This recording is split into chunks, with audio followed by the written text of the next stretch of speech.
Voilà, donc, dans les nouveautés chez Senebogen, pour Intermat, nous allons présenter une nouvelle grue télescopique sur chenille.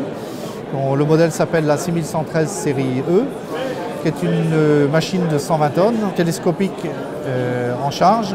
Les caractéristiques de cette machine, outre son tonnage qui n'existait pas dans les grues télescopiques chez Senebogen, c'est la possibilité de la transporter sur porte-char avec des chenilles rétractées, d'écarter donc les chenilles en déchargement du porte-char et d'être prêt à utiliser la machine immédiatement.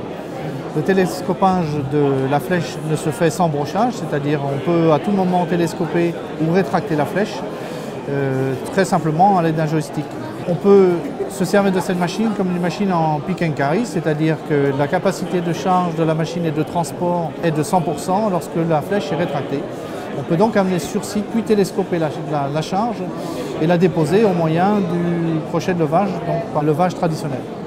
Donc c'est une machine qui a des capacités, qu'offre des capacités que n'offre pas aucune autre machine en système de levage, parce qu'elle a la possibilité de se déplacer en charge, de télescoper en charge et donc de déposer une machine.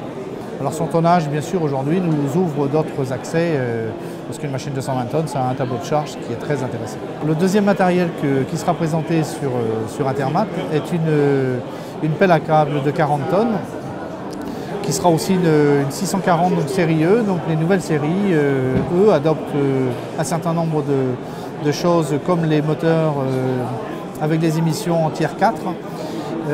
Également un système d'affichage beaucoup plus aisé pour le conducteur, un affichage en couleur de tous les paramètres de la machine, bien que la machine reste toujours dans la philosophie de développement de Senebogen, c'est-à-dire des machines très simples qui peuvent fonctionner avec pas d'électricité. C'est vraiment des machines qui restent dans la rusticité qu'on connaît sur Senebogen, bien qu'on y ajoute beaucoup d'éléments et d'interfaces d'utilisation pour le conducteur.